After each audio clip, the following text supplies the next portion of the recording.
ರೈತರ ಪಾಲಿಗೆ ಕೇಂದ್ರ ಮತ್ತು ರಾಜ್ಯ ಸರ್ಕಾರ ಜೀವಂತವಾಗಿ ಇದೆಯೇ? ಲಕ್ಷಾಂತರ ರೂಪಾಯಿ ಭೂಮಿ ತಾಯಿ ಮೇಲೆ ಸುರಿಯುತ್ತಿರುವ ರೈತರಿಗೆ ಈ ಥರ ಕಳಪೆ ಬಿತ್ತನೆ ಬೀಜ ಕೀಟನಾಶಕಗಳನ್ನು ವಿತರಣೆ ಮಾಡುತ್ತಿರುವ ಬಹುರಾಷ್ಟ್ರೀಯ ಕಂಪನಿಗಳ ಗುಲಾಮರಾಗಿ ತೋಟಗಾರಿಕೆ ಕೃಷಿ ಅಧಿಕಾರಿಗಳು ಕೆಲಸ ನಿರ್ವಹಿಸಿ ರೈತರ ಹೆಸರಿನಲ್ಲಿ ಕೋಟಿ ಕೋಟಿ ಹಣವನ್ನು ಲೂಟಿ ಮಾಡಿ ರೈತರ ಮರಣ ಶಾಸನವನ್ನು ಬರೆಯುತ್ತಿದ್ದಾರೆ ಎಂದು ನಾವು ಆರೋಪ ಮಾಡ್ತಾ ಇದ್ದೀವಿ. ಇವತ್ತು ಎಲ್ಲಿದೆ ನ್ಯಾಯ? ಎಲ್ಲಿದೆ ರೈತರಿಗೆ ನ್ಯಾಯ? ಎಲ್ಲಿದೆ ನ್ಯಾಯ?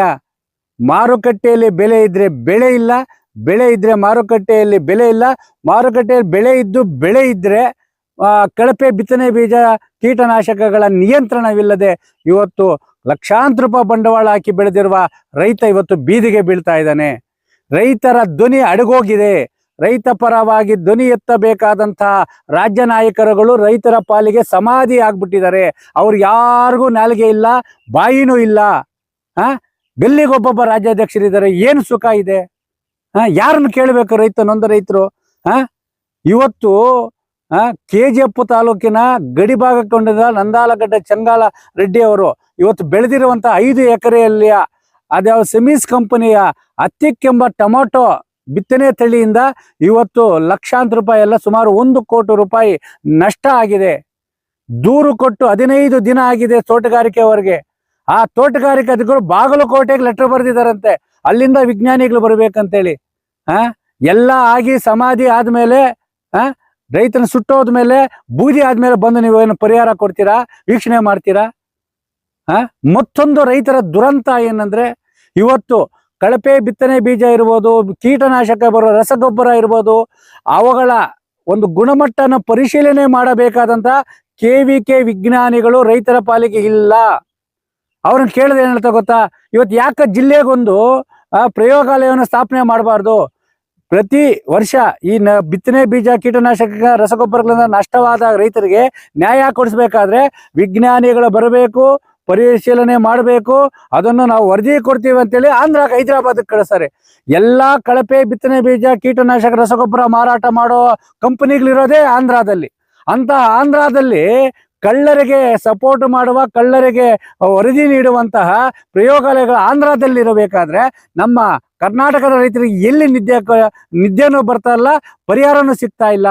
ಇದು ನಮ್ಮ ಕೋಲಾರ ಜಿಲ್ಲೆಯ ರೈತರ ಒಂದೇ ಸಮಸ್ಯೆ ಅಲ್ಲ. ಕುಣಿಗಲ್ಲೊಬ್ಬ ರೈತ ಫೋನ್ ಮಾಡಿದ್ದ, ಅಣ್ಣ 40 ಎಕರೆ ಹಾಕಿದ್ದೀನಿ, 1.25 ಕೋಟಿ ಸುರಿದಿದ್ದೀನಿ, ಇವತ್ತೆಲ್ಲ ಅವ್ರ ಮಕ ಮುಚ್ಕೊಂಡು ಹೋಗ್ಬಿಟ್ಟಿದ್ದಾರೆ. ಅಧಿಕಾರಿಗಳು ಕೇಳಿದ್ರೆ ಇವತ್ತು ಬರ್ತೀನಿ ನಾಳೆ ಬರ್ತೀನಿ ಅಂತ ಹೇಳ್ತಾ ಇದ್ದಾರೆ. ನಮ್ಮ ಕತೆ ಏನಣ್ಣ ಇದು? ನಾವ್ ಏನಣ್ಣ ಮಾಡ್ಬೇಕು?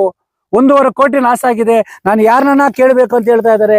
ಇವತ್ತು ಈ ಮುಡ್ಡಿಡಿ ಆಗಿ ಬರ್ತಾ ಇದೆಯಲ್ಲ, ಅದಕ್ಕೇನು? ಅವನು ಹೇಳ್ತಾನೆ, ಕಂಪ್ನಿ ಅವನು ಬಂದು ಹೇಳ್ತಾನಂತೆ, ಅಲ್ಲ ರೀ ನೀವು DAP ಬಿಟ್ಟಿಲ್ಲ, ಗೊಬ್ಬರ ಹಾಕಿಲ್ಲ, CN ಬಿಟ್ಟಿಲ್ಲ, ಅದು ಬಿಟ್ಟಿಲ್ಲ, ಇದು ಬಿಟ್ಟಿಲ್ಲ ಅಂತೇಳಿ ರೈತರ ಮೇಲೆ ಆರೋಪ ಮಾಡ್ತಾರಲ್ಲ. ಇವತ್ತು ಬೆಳೆ ಮಾಡಿ ಅದ್ರ ಕಷ್ಟ ಏನು? ಚಿಕ್ಕ ಮಗು, ಆ ಮಗುನ ಸಾಕ್ದಾಗ ನಾವು ಸಾಕಿ ಇವತ್ತು ಈ ತರ ಹೋಗ್ತಾ ಇದ್ರೆ ನಮ್ಮ ಮುಂದೆ ಪರಿಸ್ಥಿತಿ ಏನಾಗ್ಬೇಕು? ರೈತರ ಪಾಲಿಗೆ ಇವತ್ತು ತೋಟಗಾರಿಕೆ ಕೃಷಿ ಅಧಿಕಾರಿಗಳು, ತೋಟಗಾರಿಕೆ ಮಂತ್ರಿಗಳು, ಕೃಷಿ ಮಂತ್ರಿಗಳು ಬದುಕಿದಾರ? ರೈತರ ಸಮಸ್ಯೆಗಳಿಗೆ ಸ್ಪಂದಿಸಬೇಕಾದ ಸ್ಥಳೀಯ ಶಾಸಕರಿದಾರ? ಇವತ್ತು DK ಶಿವಕುಮಾರ್ ಅವರಿಗೆ ಪಟ್ಟಾಭಿಷೇಕ ನಡೀತಾ ಐತೆ. ಅವರಾದ್ರೂ ಅಧಿಕಾರ ವಹಿಸ್ಕೊಂಡ ನಂತರ ರೈತರ ಪರವಾಗಿ ಕೆಲಸ ಮಾಡ್ತಾರೆ ಅಂತ ನಮಗಂತೂ ನಂಬಿಕೆ ಇದೆ. ಆ ನಂಬಿಕೆ ಇದೆಯಲ್ಲ ಗೊತ್ತಿಲ್ಲ. ಇನ್ನು ಕೋಲಾರ ಜಿಲ್ಲೆಯಲ್ಲಿ ರೈತರ ಬಗ್ಗೆ ಧ್ವನಿ ಎತ್ತೋರೇ ಇಲ್ಲ. BJP ಇರ್ಬೋದು, JDS ಇರ್ಬೋದು, ಕಾಂಗ್ರೆಸ್ ಇರ್ಬೋದು, ಯಾರಿಗೂ ಧ್ವನಿ ಇಲ್ಲ. ಅದೇನಾಗ್ಬಿಟ್ಟಿದೆ ಏನೋ? ಗೊಬ್ಬರ ರೇಟ್ ಹಾಕಿರೋ ಧ್ವನಿ ಎತ್ತಲ್ಲ, ಬಿತ್ತನೆ ಬೀಜ ನಾಶ ಎತ್ತಿತ್ತಲ್ಲ. ಇನ್ನು ರೈತರನ್ನ ರಕ್ಷಣೆ ಮಾಡೋರು ಯಾರು ಸ್ವಾಮಿ? ಹೇಳಿ, ಎದ್ದೇಳಿ ರೈತರೇ, ನಿಮ್ಮ ಹಕ್ಕನ್ನು ಪಡೆಯಲು ಎದ್ದೇಳಿ.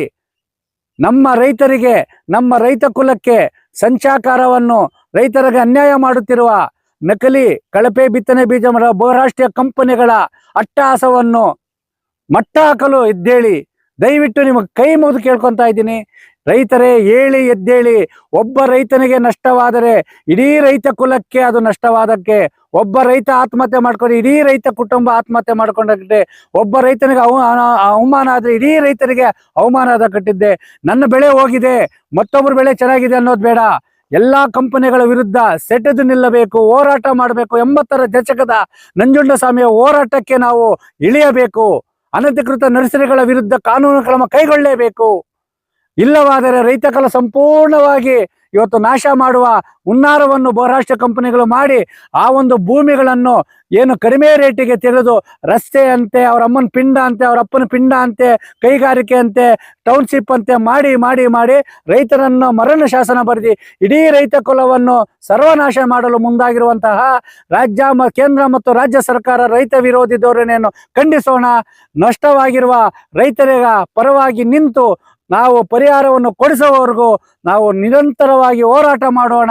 ನಿರ್ಲಕ್ಷ್ಯ ಮಾಡುವ ಸ್ಥಳೀಯ ಶಾಸಕರ ಮನೆ ಮುಂದೆನೂ ಈ ಟಮಾಟ ಸುರಿತೀವಿ ಹೊರತು ನಮಗೆ ಪರಿಹಾರ ಸಿಗೋವರೆಗೂ ಖಂಡಿತವಾಗಲೂ ನಾವು ನಿದ್ದೆನೂ ಮಾಡಲ್ಲ, ಹೋರಾಟನ ಕೈ ಬಿಡಲ್ಲ ಅಂತೇಳಿ ಸಂಬಂಧಪಟ್ಟ ತೋಟಗಾರಿಕೆ ಕೃಷಿ ಅಧಿಕಾರಿಗಳಿಗೆ ನೀಡುವ ಜೊತೆಗೆ ನೊಂದ ರೈತರ ಪರವಾಗಿ ಕೋಲಾರ ಜಿಲ್ಲೆಯ ಕರ್ನಾಟಕದ ಸಮಸ್ತ ರೈತರು ನಿಲ್ಲೋಣ.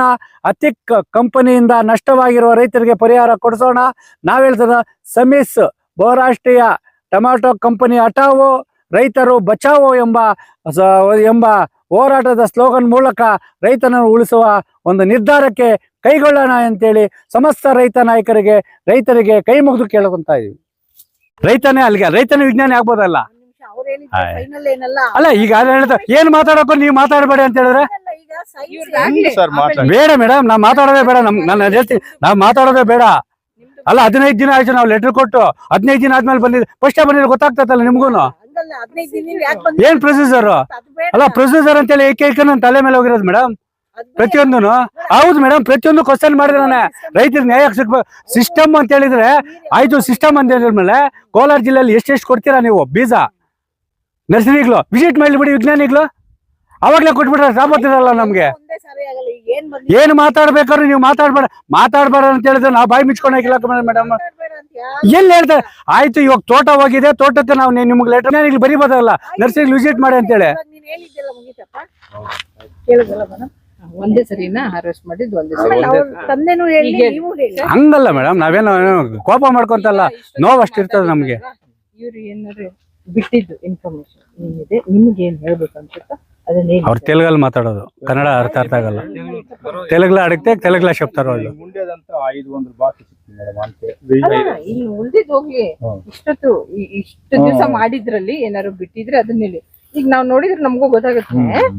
ನಿಮ್ಮ ಅನುಭವ ನಾವು ಕೇಳ್ತಾ ಇರೋದು. ಹೇಳಿ, ಇಷ್ಟು ವರ್ಷದಲ್ಲಿ ಇದು ಮಾಡಿದಿರಲ್ವಾ, ಇಷ್ಟು ದಿವಸ ಇವ್ರು ಹೇಳಿದ್ರಲ್ವಾ ಇಷ್ಟೊತ್ತು, ಅದ್ರಲ್ಲಿ ಏನಾದ್ರು ನಿಮ್ ಮಗ ಬಿಟ್ಟಿದ್ರೆ ಇನ್ಫಾರ್ಮೇಶನ್ ಅದನ್ನ ನೀವು ಹೇಳಿ.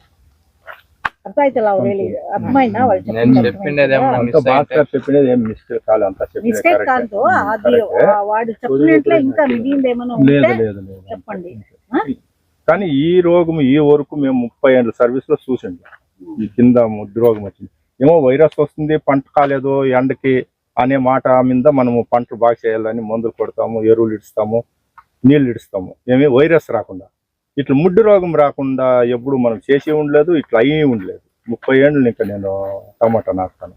ಬೇರೆ ತೋಟಗಳು ಏನಾದ್ರು ಇದಾವೇನಪ್ಪ? ಈಗ ನೀನ್ ತಂದಿದ್ಯಲ್ಲ, మనకు తెలిసిన తోటలు వచ్చింది మేడం. ఇట్లా ಇಲ್ಲೇ ಸುತ್ತಮುತ್ತ ಇದೆಯಾ? ఆడ వన్గాన్పల్లి ఇదే వెరైటీ ಅದಕ್ಕೆ ನೀವೆಲ್ಲಿಂದ మేము కూర్చున్నప్పుడే వాళ్ళు కూర్చుంది. ಸೇಮ್ ಹಿಂಗೆ ಇದೆಯಾ? ఇదే మాదిరి చూడాలంటే కూడా చూస్తారు. ಎಷ್ಟು ಜನ ಹಾಕಿದಾರಪ್ಪ ಇದ್ರು? వాళ్ళు 10,000 ಎಷ್ಟು ಜನ? ಇಬ್ಬರು ಕೊಟ್ಟಿರೋದು ನಮ್ಗೆ. ಇಬ್ಬರದು ಹಿಂಗೆ ಇದೆಯಾ? ಎರಡು ಬೇಕಂಗ್ಲ ಅವ್ರದ್ದು ಹಿಂಗೆ ಬಂದಿದ್ಯಾ? ಹೋಗಿದ್ರ వాళ్ళ తోటలో ఇళ్ళే కోసి అంత కడుక్కొని చెడిపోతుందని. మాట్లాడరా నీ ఒకటి సరిగా మాట్లాడు.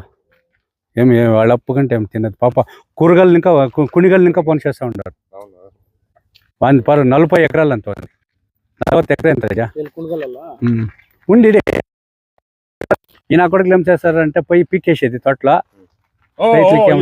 అట్లే పెరికాయంట వస్తుంది అంత పెరిగిచ్చాడు చాలా తోటలు. పోయిన లొగేటపే ఎత్తుకోపోయి ఎమ్మెల్యే ఇంటిగ్రేషన్